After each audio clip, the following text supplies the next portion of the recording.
What is the importance of Shila discipline for meditation?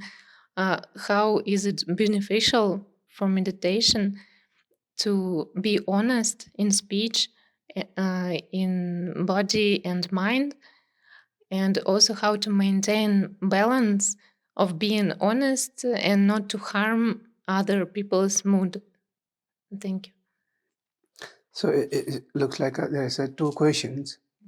The one is how this Shila, which means the precept, there is this 5 precept, 8 precept, and there is a 10 precept, and there is this 200 precept of monk and nuns, and there's a 300 plus precept Shila for bhikshu and bhikshuni, again the monk. And so now the thing is, the question of this Shila in Buddhism, the 3 pillars of Buddhism, the Shila, Samadhi, and Pragya, which means the precept and meditation, and then the wisdom. So these are the 3 pillars. So these 3 are connected. The interesting part, when you get into the Shila, Shila is all about, that what we should not do. And I mean, you should not lie, you should not steal, you should not kill, you should not kind of cheating your boyfriend or girlfriend or husband or wife, So you should not think this attachment or desire or aversion. Because see, Shila is foundation for the meditation, the samadhi. So without the Shila, one can't really get into the deep meditation. What does that mean? If there's no ground, so you can't plant the tree. Do you understand this? So in order to plant the tree, you need a ground. If ground is, let's say, very hard, there's no water, there's no, all the elements which the tree needed, so the tree can't grow. Like in a cemented ground, the tree can't grow in the cement, or the stone. So the meditation is about, it's about kind of loosening your mind, softening your mind. Meditation is about really like a kind of inner journey. Meditation is about like becoming a more clear or more mindful. And meditation is about really like a kind of total still or calmness, let's say, or transparent. Your mind become a transparent.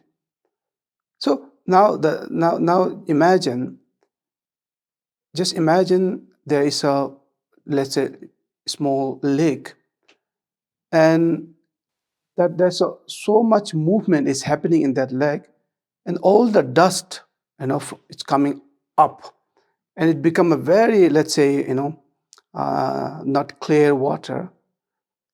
And if it is happening 24 hours, so the water can't become a transparent. Do you see that? So in order to become the water to be transparent, so if somebody is shaking it, let's say 24 hours, so that person has to first stop shaking it, that lake. So the Shila is like who is shaking our mind? Our mind is becoming a very distracted and agitating, and like a the overwhelming, and then the insecurity and fear and worry about the future and regret about the past, and then the wondering about. The interesting part is where all these thoughts are coming from. So because you are not mindful of your body, speech, and mind, so every day, every action is moving your mind. Every action, no matter how you talk with your boyfriend or girlfriend or dharma friend or stranger, like, or even how you treat the animal on the street, or even how you react toward the weather. So that will also shake your mind, Even, let's say, on the street, you're judging someone, even you don't know that person, just judging it.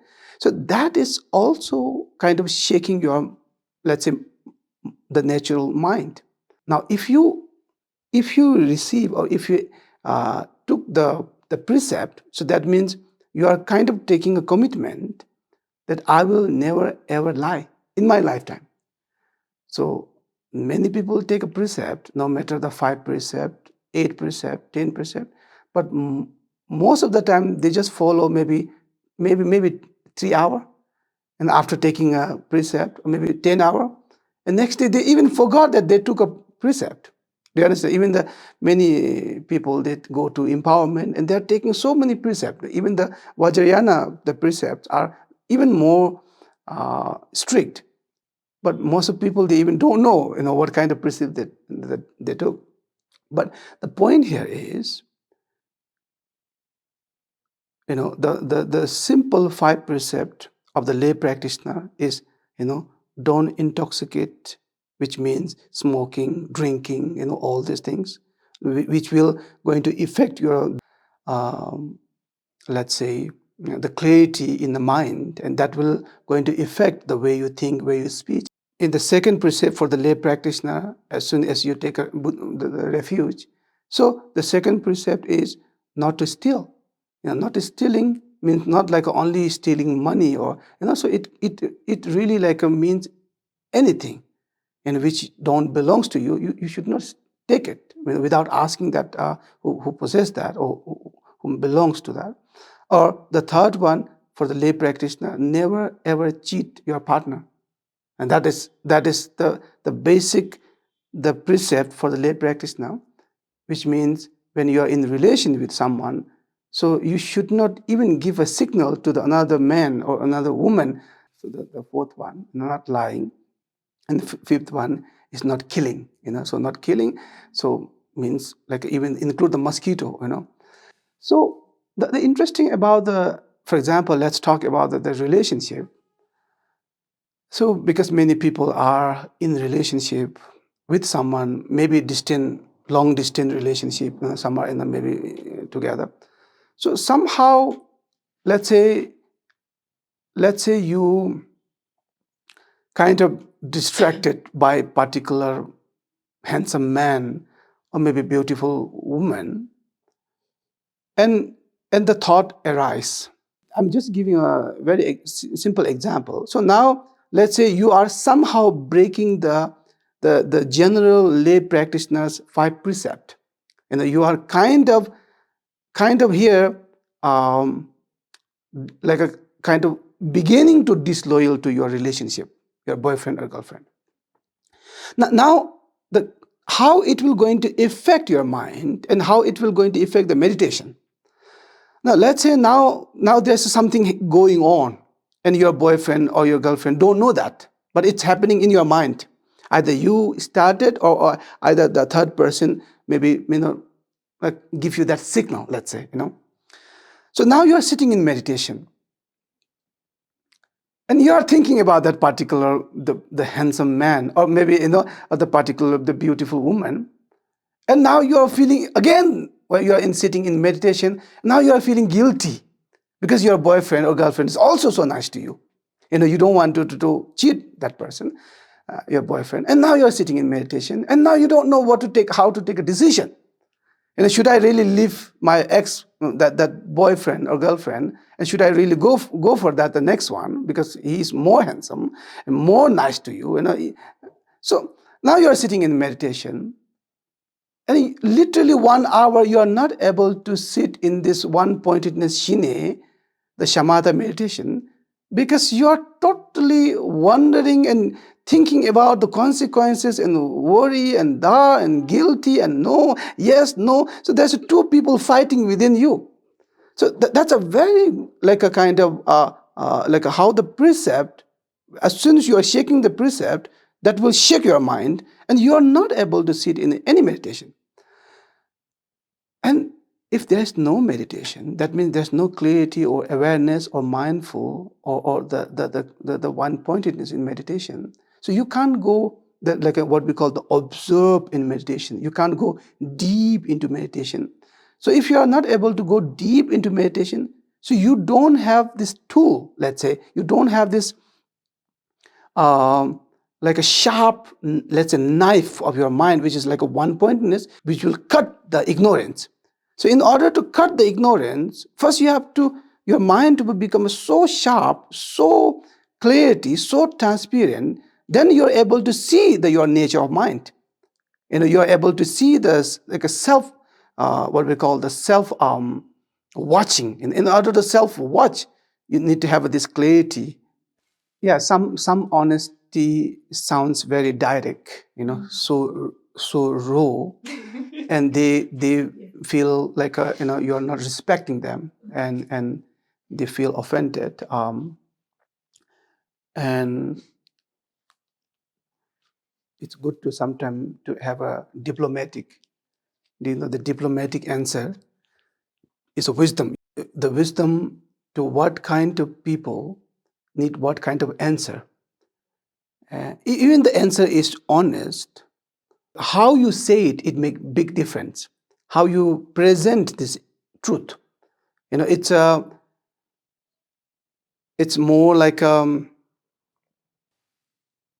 chocolate or sweets without the package. With the package, it looks different. Do you see that? With the even better package, it looks, when you open it, when you eat it, or with the very cheap package, you even the chocolate is same, but still you feel like, is it really fake or is it real?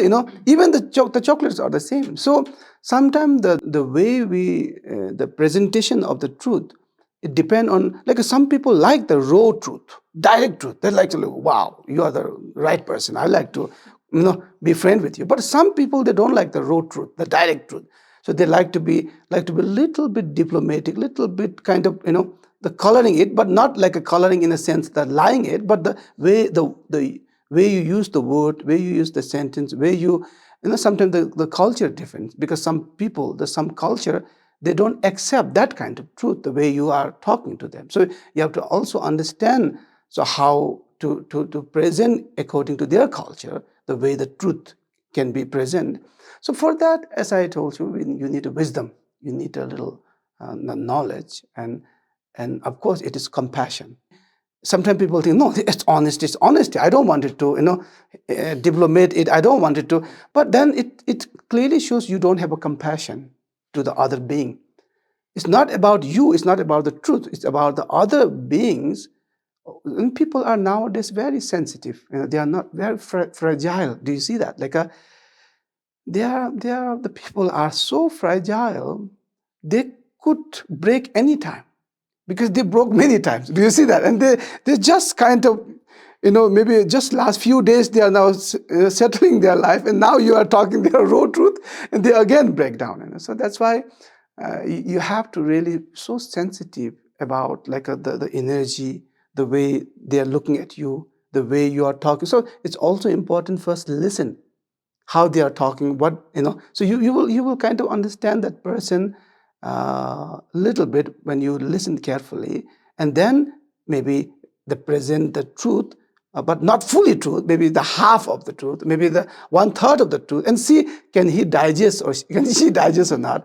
And if she is kind of not like no, I don't want to listen this, so you just have to stop it. You should not oh, I'm so smart and I learned little Buddhism, now I know the truth, I will go into so you have to be very, that's a bodhisattva. The bodhisattvas are very sensitive.